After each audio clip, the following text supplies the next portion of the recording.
I mean, there's that. Ed, we can't erase that, Ed. We have a lot of moving pieces this morning as the Trump administration continues to take shape. The president-elect filling 3 of the more important jobs in keeping America safe and protecting rule of law. This as we watch who is heading in and out of Trump Tower again today. Welcome to Friday, everybody. We've made it. I'm Bill Hemmer, live here in America's News. That's the place to be, huh? It is. It's a spectator sport in the city. It's the best one, better than the U.S. Open. Good morning, everybody. I'm Martha McCallum. Glad to have you with us on this Friday morning. So let's talk about what's going on here. The president-elect offering the White House National Security Advisor job, chief of the NSA, they call it, to retired Army Lieutenant General Michael Flynn. Republican Senator Jeff Sessions is tapped for the job of Attorney General. Been a lot of speculation about that position. And how about this one? GOP Congressman Mike Pompeo getting the nod for CIA Director. Meanwhile, Mr. Trump also looking to make peace with one of his fiercest Republican critics during the primaries. He will meet with Mitt Romney 8 months after one of the more bitter public disputes that we have seen in memory. Doug McKelway joins us live from outside Trump Tower here in New York City. So, Doug, talk to us about how these 3 individuals are perceived politically. Well, they are not moderates. These 3 picks, if they prove to be true, are not moderate at all. And if it's an indication of what's to come in other cabinet picks, we're looking at a very, very conservative administration indeed. Fox now confirming that Alabama junior senator and former Reagan-era U.S. Attorney for the Southern District of Alabama, Jeff Sessions, is going to be his pick for Attorney General. Whether or not he accepts the pick, we don't yet know. He was ranked by National Journal as the 5th most conservative senator. Sessions, if confirmed, would likely revamp what critics believe is the most politicized Department of Justice in modern history. But his nomination will not be without controversy. 4 former Justice Department lawyers testified at his confirmation hearing for a U.S. attorney many years ago that he had made racially insensitive remarks. Thomas Figures, who was a black assistant U.S. attorney, testified that Sessions said he thought that the Ku Klux Klan was, quote, okay until I found out they smoked pot. Well, Sessions later said that that comment was not serious. He said it was a joke, but he nevertheless apologized for it. Another pick, Kansas Congressman Mike Pompeo for CIA chief, the Harvard Law School graduate and former Tea Party member, will also come under intense scrutiny from Senate Democrats. He apologized for a 2010 article from an independent publication that his campaign tweeted out. It said that Pompeo's then opponent, an Indian American, was a turban topper who could be a Muslim, a Hindu, a Buddhist, who knows. Again, he apologized for it. They were not Pompeo's words. It appeared in a publication that his campaign tweeted out. National Security Advisor Lieutenant General Mike Flynn will not face such scrutiny, although many leftists consider his views on radical Islamic terror to be too extreme. The NSA position is not subject to confirmation. Again, all these picks show that Trump is moving in a very conservative direction, something that many of his critics said he was not capable of. All right. We're going to be hearing both sides of the arguments in favor of and against these gentlemen over the course of the next few weeks. And what about the meeting with Mitt Romney? Fascinating how all of this is playing out. They have had, quite a few harsh words between the 2 men, but they're going to get together, right? They're going to get together. This is another example of Donald Trump reaching out to make amends for some hope of a reconciliation to former critics. But this is really pretty remarkable. This meeting is going to take place tomorrow at the Trump National Golf Club in Bedminster, New Jersey. We'll be there for that, so we'll keep a close eye on it. There are suggestions that Mr. Romney is up for the Secretary of State job. But listen to what Romney said in that speech before Trump got the nomination, encouraging Americans not to accept his nomination. He said that if Trump's plans were ever implemented, the country would sink into a prolonged recession. So apparently Mitt Romney has had a change of heart. He has said that this is in the interest of supporting the president, in the interest of supporting the United States of America. It may also be in the interest of furthering his own career. We shall see. Martha? We shall see. All right, Doug, thank you. Let's get more on all this now with these quickly moving developments. Guy Benson, political editor for townhall.com and a Fox News contributor. Guy, good morning to you there in Washington, D.C. Hi, Bill. It's a changing town, right? What about the Romney meeting? Just start there. What are you picking up on that? Well, I think it's fascinating, as Doug just laid out. This was one of the fiercest critics of Donald Trump throughout the entire election cycle, dinging him on taxes, dinging him on policy, dinging him on foreign policy, and now apparently in consideration for the Secretary of State spot, as many people apparently are. And he's a capable guy, Mitt Romney, certainly. But Bill, one thing that I heard last night that's interesting to me, and the more I think about it, the more I like it. It's a little bit outside the box, but what about Mitt Romney at the VA? Yes, he's not a veteran, but what's his specialty? He's a turnaround artist. Whether it's businesses or the Olympics, he takes big, struggling entities and whips them into shape. We all know the VA needs that. It was a point of emphasis for Donald Trump on the campaign trail. I think Mitt Romney going in and managing the heck out of the VA and fixing it, that could be an interesting idea. I hope they discuss it. This is going to get a lot of attention in the next 24 hours. The speech from last March in Utah when Governor Romney said this about Donald Trump. He inherited his business. He didn't create it. And whatever happened to Trump Airlines? How about Trump University? And then there's Trump Magazine, and Trump Vodka, and Trump Steaks, and Trump Mortgage. A business genius he is not. I went back and looked at that speech earlier today. Wow. I mean, he just guts Donald Trump in line after line. That was only 8 months ago, Guy. Yeah, brutal. And then, of course, Donald Trump firing back, saying Mitt Romney blew an easy election. He choked like a dog. And now they'll be sitting face to face in New Jersey this weekend talking about possibly working together. And look, I think that, first of all, winning helps a lot of things. People start to feel better. And Mitt Romney, he has no future career ambitions. He has nothing to prove, but he wants to help the country. And I think it's a good move, smart for Donald Trump to reach out the way that he has, and the right thing for Mitt Romney to accept and show up. Okay, more headlines from today. What do you make of Mike Pompeo? You are familiar with him, CIA. What do you make of that? Yeah, I've interviewed him a couple times, filling in for my friend Hugh Hewitt on the radio. I mean, his resume is so impressive. Very, very smart, a veteran, Harvard Law. I think that he's well suited for the position. I think it's a good pick.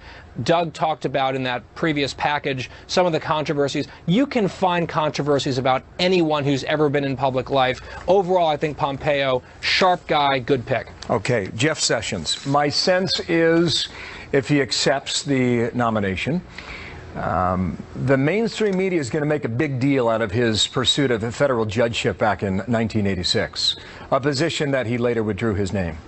Right, 30 years ago. And Sessions been in the public spotlight in multiple capacities and very prominently as a senator for a long time. I think that because he made what many perceive as racially insensitive jokes back in the day, he will be asked about it. He will have to answer for that and explain and apologize or whatever he's going to do. But it would be surprising to see it derail his nomination if he's picked. Although, again, you have to keep an eye early on about the type of signals the Trump administration might be sending. But again, Sessions, the earliest member of Congress, the earliest senator at least, to sign on to the Trump train. And so he's being rewarded. And it was Chris Collins on the House side, too, from New York. Guy, thank you. Guy Benson there in Washington, D.C. First, the economy. If Donald Trump's plans were ever implemented, the country would sink into a prolonged recession. Who said that? I'm going to go with Mitt Romney for 5. You're right about that. Yeah. So that was from March. I think a couple things are very clear. One is that when Mitt Romney said those things, he firmly believed that Donald Trump would never become president of the United States. And two, something to remember is that Hillary Clinton and Barack Obama had very harsh words for each other throughout the course of their very nasty campaign and managed to patch things up. So we will see. Onward. Right? We will see. So President Obama coming together with key European allies this morning to talk about the U.S. transition to President-elect Donald Trump. He is meeting with leaders of Germany, Britain, and France, very important allies, of course. It is likely the last meeting of its kind before he leaves his office in January. White House correspondent Kevin Corke is live in Berlin, Germany, traveling with the president this morning. Good morning to you, Kevin.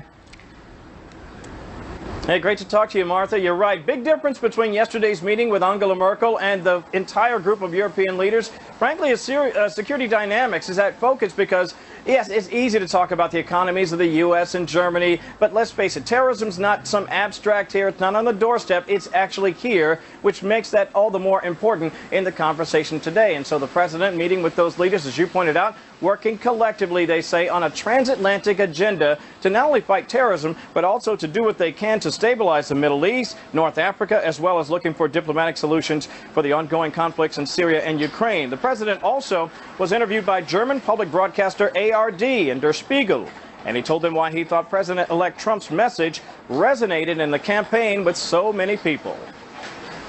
In some rural areas, particularly those that were reliant on manufacturing, there has been weaker growth, stagnation, people feeling as if their children won't do as well as they will. Trump was able to tap into some of those anxieties. Interesting in that conversation, Martha, the president pointing out that a lot of the people that voted for him in 08 and 12 also voted for Donald Trump, in part because they were looking simply for change and to shake things up in Washington. Yeah, Martha. That is one of the big lessons from the election. Kevin, thank you. We'll be keeping an eye on Trump Tower all morning long. We know Katie McFarland is also having another meeting today at Trump Tower, so we'll let you know what comes of that when we get it. First, though, was a big campaign push for Donald Trump, keeping jobs here at home. Why one major American car company says it will keep a plant open in the U.S. instead of moving to Mexico. More on that in a moment. And Nancy Pelosi has been a fixture on Capitol Hill for a very long time, but now she faces a legitimate challenge. So what is next for her? What's next for the Democratic Party? Also, Mike Pence was on the Hill promising lightning-fast progress after Inauguration Day. So can the administration bank on Congress getting on board that speed? We talked about going to work. He described President Trump as a man of action, and we're anxious to go to work both on the transition and getting people in place as well as the policies in place. There are dozens of firefighters battling a fire at a pallet yard in California right now. The fire is shutting down traffic in both directions on a major highway just east of Los Angeles. Crews working to control it. At least 2 power poles have been burned, which is causing several explosions down the line from propane in the yard. And boy, these pictures are just incredible from KABC. That's what it looked like earlier. No word yet on whether anyone was hurt. We'll keep you posted on the work that's going on in California. We're beginning to discuss areas that we might move forward on together, and I think that's what the American people want us to do, is find ways to revive our economy, improve American lives, enhance the security of this nation, and I'm grateful to begin those discussions on behalf of the President-elect with you today. So there's Mike Pence telling Republicans to buckle up. He says the new administration plans to move quickly through its agenda in the first 100 to 200 days. Juan Williams, Fox News political analyst and author of We the People, and Mercedes Schlapp, former media spokesperson for President George W. Bush. 1 in a million. Mercy, mercy me. So Pence says buckle up, Congress. We're coming at you, Mercy. What do you think? Well, you know, a unified government can be a very productive time for Congress. As we know, Donald Trump is a doer. He's fast-paced. You know, he barely sleeps. So he's going to move forward and get things done. And I think Congress is going to be incredibly ready here. They're going to move forward, I think, Bill, on obviously Obamacare. We know that parts of the Affordable Care Act is part of this budget, were passed as a part of budget reconciliation. That means they can bypass a filibuster. They don't need that threshold of 60 votes in the Senate. This is going to give Congress an opportunity to move forward and dismantle parts of Obamacare and put forward a better plan from the Republican side. Juan, what do you make of that? What do you think is the biggest fight ahead? Well, I think there's an immediate fight. Funding for the government runs out December 9th, Bill, and so they've got to do some short-term work just to keep the government going. The question is, on the Republican side, can we use some maneuvers to really get by that and allow the incoming Trump administration to set the spending levels rather than allow the current Congress and the current administration to be involved in that.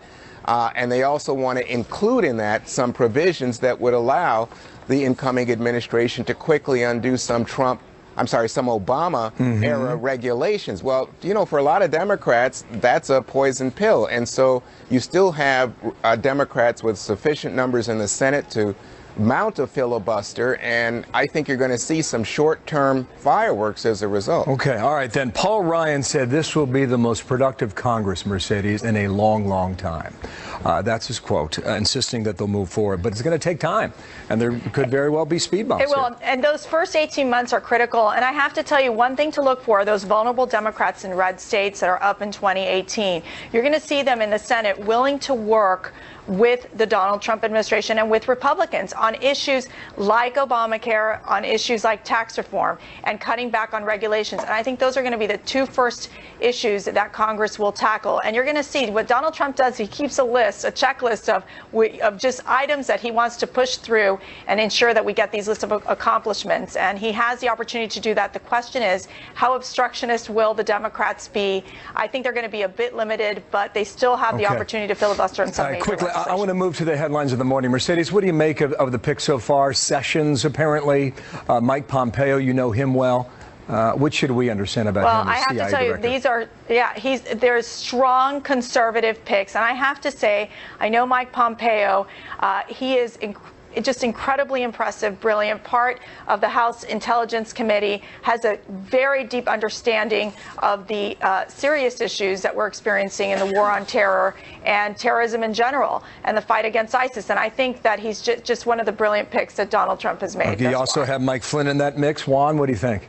Well, I think Mike Flynn doesn't need to be confirmed, and I think that's the story there. I think there's lots of concern about Mike Flynn in the intelligence community. I mean, recently with the WikiLeaks stuff, we saw an email from former Secretary of State Colin Powell that described him as, you know, unhinged. And I think there are lots of people who thought he wasn't a great manager, and that's why he was decided to leave government in the first place. So it's Donald Trump's pick. Let him have his pick. Let him have his man.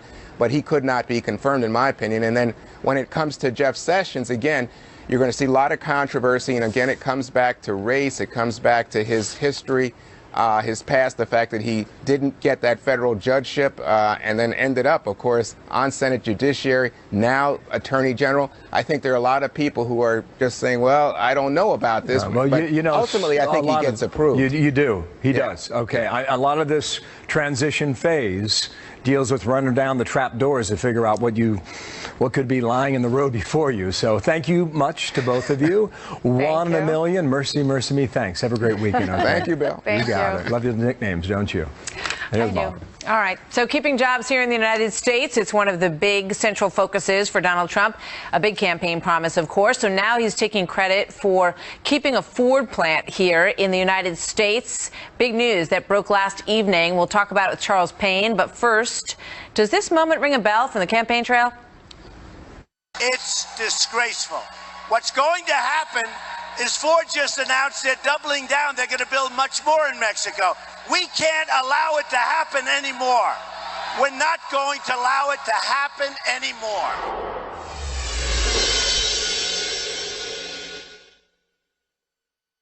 This program is brought to you by PXG. Washington for a moment. Nancy Pelosi will face a Democratic challenger, Ohio Congressman Tim Ryan out of Youngstown, saying that he will put in a bid for House Minority Leader. He'll go after the California Democrat Pelosi's job for the top Democratic position in the House. Ryan making his case in a letter saying the elections were a disaster and that the party needs to take a new direction. President-elect Donald Trump taking credit for keeping a Ford auto plant here in the United States. He hit the motor company hard on the campaign trail, criticizing Ford for shipping jobs to Mexico. Mr. Trump tweeting, quote, last night around, I don't know, about 8:30, 9 o'clock, just got a call from my friend Bill Ford, chairman of Ford, who advised me that he will be keeping the Lincoln plant in Kentucky. No Mexico, period. And, quote, I worked hard with Bill Ford to keep the Lincoln plant in Kentucky. I owed it to the great state of Kentucky for their confidence in me. Charles Payne joins us now, host of Making Money with Charles Payne on Fox Business Network. So that sounds pretty good. It does sound pretty good, but the automaker dilemma, Ford and everyone else, still continues. And, you know, one of the things that you're seeing is, here's the thing, just 2 days ago, Mark Fields, the CEO of Ford, said he's still going to move small car production to Mexico because they simply can't make any money on them in this country. And what they're trying to do is take these plants and put other production in there. And you know, I think he'll be able to do that. And these plants won't close. The plants themselves won't move, but some of the production will still shift, I think, in the near term to Mexico. Is there anything that Donald Trump could do to stop that? Listen, lower regulations, lower taxes, things like that. Here's one of the ironies no one talks about, though. Mexico has 40 free trade agreements with other countries, so they actually get to ship also those cars duty-free. You know, recently Audi, about a year ago, had to move some production from America because, I don't know if people know, there's a 10% duty on American cars when we ship them to the EU, 22% on pickup trucks. So, you know, and that's one of the ironies. Mexico can ship them for free. Well, they have 40 that's trade agreements. So that's an interesting thing as we push back against trade agreements. You know, I think the idea is ultimately Donald Trump will cut individual deals with these countries or maybe entities, but it does give them an advantage on top, of course, the much cheaper worker. Yeah, there's also some talk about perhaps Apple bringing some manufacturing here. And I remember a conversation that Steve Jobs wrote about with President Obama. And President Obama said, what do we have to do to get some of these Apple jobs back? And he said, it's never going to happen.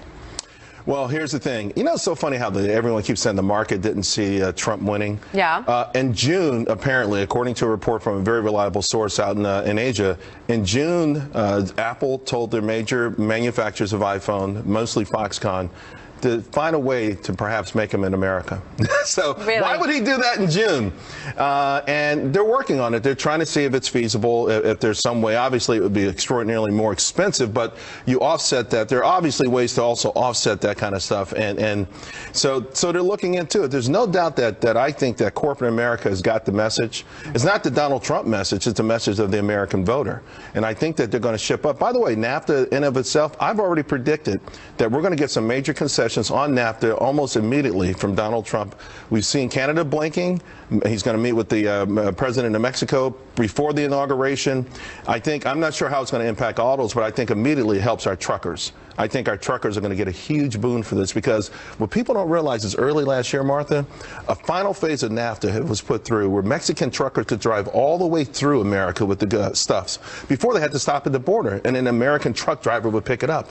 Those kind of things ripple throughout the country. They never make the headlines in the New York Times, but those are the things that create anxiety, and that's what we saw in this election. I mean, you can feel a sense of economic relief in the U.S. markets, and you can hear it in the voices of businessmen and women around the country who are optimistic, so hopefully their optimism will be well placed. I talk about animal spirits a lot. There's one thing. There's one thing to say: lower taxes and lower regulations. That's the mechanical part of it. Yep. To spark belief.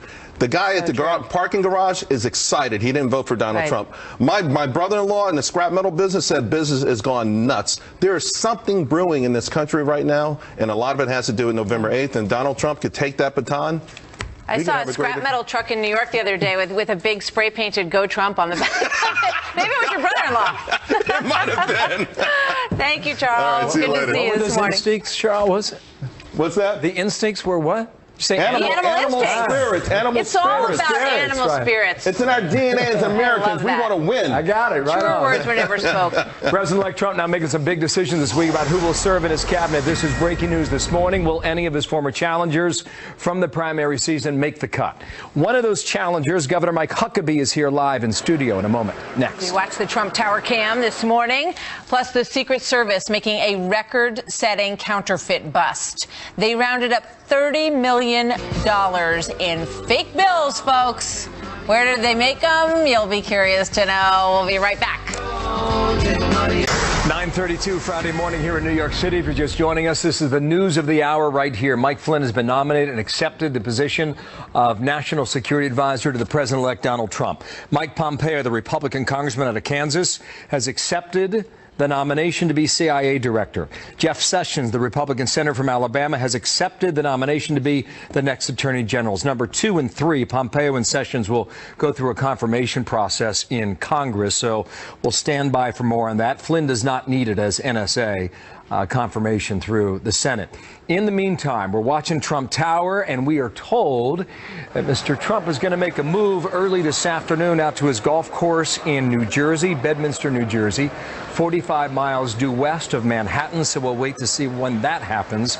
And we're told that he will make a victory tour to the states that he won, especially the battleground states that he flipped.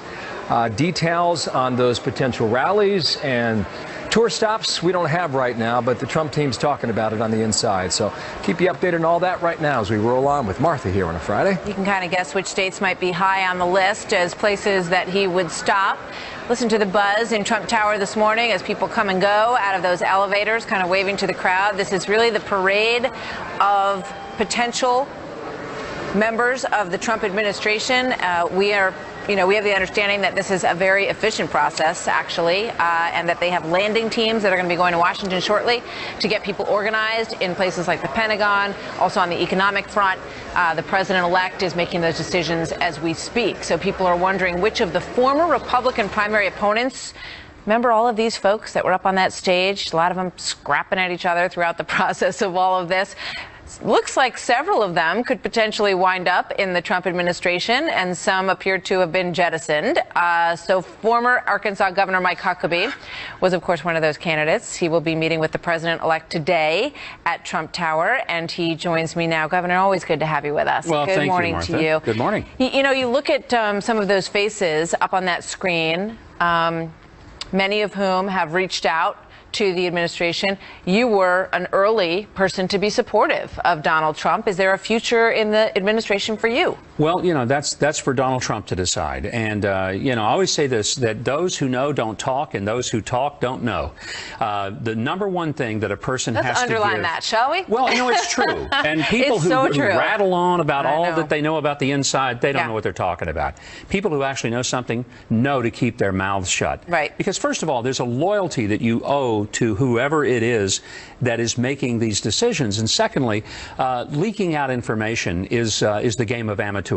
It's not the game that you play if you're really serious about wanting to have the best people in place. Can you give us a sense of what your interaction with the transition team has been like? Because there have been a lot of stories about chaos within the team, that Chris Christie, who was one of the people that we put up on that screen, has been bumped aside, that, you know, he may not have a role in the future. What's your sense of who's heading the operation and how it's going? You know, I mean, if you look at the fact that Donald Trump has named people already far in advance of when Barack Obama, Ronald Reagan, Jimmy Carter, Very George true. W. Bush, you know, George H. Walker Bush, none of those guys had people named this early. Donald Trump is ahead of the game. This nonsense, and I think it's a media creation because of the 24-hour news cycle now, and everybody thinks that he's supposed to have all this done the day after the election when he didn't even sleep that night. It's going fine. I mean, it's a very complicated process to put 4,100 people in positions in a short period of time and ask them to go through an upheaval of this. I think it's, you know, probably doing much better than most previous administrations who were supposedly better prepared for it. Well, we did get some concrete information today. Mike Pompeo at CIA, Mike Flynn at NSA, and the list goes on. So talk to me a little bit about what you think of the appointments that we heard about today. And Jeff Sessions, I should point out also as well, the senator from Alabama who was an early Trump supporter. Yeah, Jeff Sessions is one of my very favorite people. Phenomenal senator, plain-spoken, brought clarity to the TPP discussion back when it was going early on. I think it's an amazingly good choice and one that I just given a standing ovation for. What do you say to those who say, well, when he was, you know, going through the confirmation process a long time ago, there were what were perceived to be racist comments made, and he apologized for those? Is he going to have a difficult time because of that? My gosh, if everybody is going to be judged by something they said 35 years ago or 40 years ago in an offhand way that really wasn't intended to be harmful, then nobody has a shot at getting confirmed for anything. Jeff Sessions has proven himself as a very effective United States senator. Now, is he conservative? You bet he is. Doesn't that give conservatives a real sense of about Donald Trump's selection? Look at the judges he's already put on the Supreme Court list. For all those, I call them the hand-wringers and bedwetters out there in the Republican Party who said, oh, Donald Trump, we can't trust him. He won't be conservative. Look at what he's doing. He's picking solid conservative people. It speaks well of his process. It speaks well of also the team that he wants to put together. What about Mike Flynn? A good man, you know, and again, one of the key things in that job is that the president trusts you. And I think Donald Trump trusts Mike Flynn, and that's the number one quality that he has. He certainly has the credentials. You know, you get that many stars on your shoulder, you've earned the right to be respected, and he certainly does.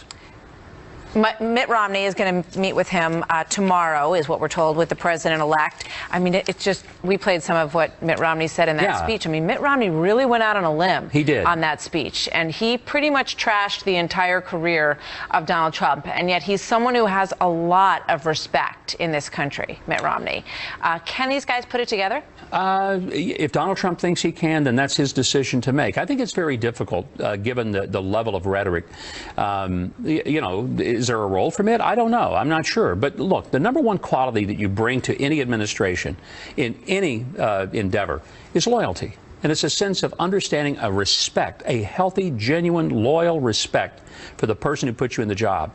I always looked at it this way. If somebody did everything they could to keep me from getting a job, do I really want to put them in a job? But isn't that just part of the game? I mean, isn't that part of what happens in a rough and tumble campaign, that people, shoot across the bow at each other and then they say, truce? Look, it's perfectly normal in politics to go after each other. But when you start going to the level of saying a person is unfit, unqualified, incapable, now those are words that cross a border. Because it's one thing to say he's not the best person. This person has a weak area on national defense or on health care, on whatever it is you want to pick. That's fair game. When you start going after that person's character, that person's ability to do the job. Donald Trump said he choked like a dog in the first election. All the more reason and you he wonder, said that Ted Cruz was lying all the time. But now these are people that he's considering. So some people look at that and say, you know what? He respects these guys and realizes that they're smart and wants their input. And that very well may be the case. And if so, then I would have to assume Donald Trump is going to exact out of them some sense of perspective and maybe a public walking of the plank to say, I take back all those nasty things I said, they were untrue and I didn't mean them. Would you like to be the ambassador to Israel? I have no comment on anything that the president-elect might present to me, and I don't know that that's my future. I just don't know. That's his decision to make. It's my decision only to process that and decide. But as I said earlier, and I'll stand by it, those who know don't talk. Those who talk don't know. Governor Huckabee, always good to have you with us, and a good reminder for everybody in this season of mass speculation. But we're getting some concrete stuff too as well, which is helpful. Thank you so much. Thank you, Martha. Great to see you. That'd be a pretty good line for a debate, Governor. Saying. Secret Service making a record haul in counterfeit money, $30 million in bogus currency. That's the most in the agency's history. Wow. Codename Operation Sunset, Secret Service worked with authorities in Peru as they conducted a series of raids in Lima. That capital city is considered a hotbed for counterfeit bucks. 48 people arrested, 6 printing locations have been shut down. And that's why you have new currency every couple of years, right? That's why it always changes, to stay ahead of those guys. That's why they hold your money up to the light, yes, when you give them the big $20 bill. Make sure that thing's okay. I didn't know Peru was known for that. But anyway, so we're keeping an eye, as we have told you, on the lobby, the Trump Tower lobby. I used to go to this place when I was a little girl to see the poinsettias that went all the way up and down the tower inside at Christmas time, and never imagined that it would one day be the place where a presidential transition was taking place. But there you have it. You can see the guards lined up all around the elevator banks there. So we'll keep an eye on that as well this morning. Also, President Obama overseas, perhaps burned by his own experience, passing on some foreign policy advice to his successor as it deals with Putin and Russia. Is it good advice? That's next. My hope is that the president-elect coming in takes a similarly constructive approach, finding areas where we can cooperate with Russia, that the president-elect also is willing to stand up to Russia. Volkswagen is announcing some job cuts. Some 30,000 positions will be slashed worldwide over 5 years. North America among the regions that will see cuts. Germany will take the brunt. Volkswagen was struggling in recent years, especially after admitting to rigging emission test results on diesel cars. My hope is that he does not simply take a realpolitik approach and suggest that, if we just cut some deals with Russia, even if it hurts people, or even if it violates international norms, or even if it leaves smaller countries vulnerable, or creates long-term problems in regions like Syria, that we just do whatever is convenient at the time. There was a lot that came out of that press conference yesterday. President Obama some advice to his successor about Russia and Vladimir Putin. During a meeting in Germany that you just saw, Mr. Obama urging President-elect Trump to stand up to Putin. Michael Waltz, Fox News contributor, former Green Beret commander and former counterterrorism advisor to Vice President Cheney, and the author of the book Warrior Diplomat. Nice to see you. Thanks for coming in today. Hey, thanks. Good morning. What do you think about this advice that's being handed down? Burned by experience? What do you make of that? Well, I find President Obama, somewhat lecturing President-elect Trump on Russia to be kind of the height of irony. I mean, we've seen under Obama's term Russia invade and take over Crimea, take over parts of Ukraine, reassert itself into the Middle East in a way that we haven't seen in 30 to 40 years, barrel bombing civilians.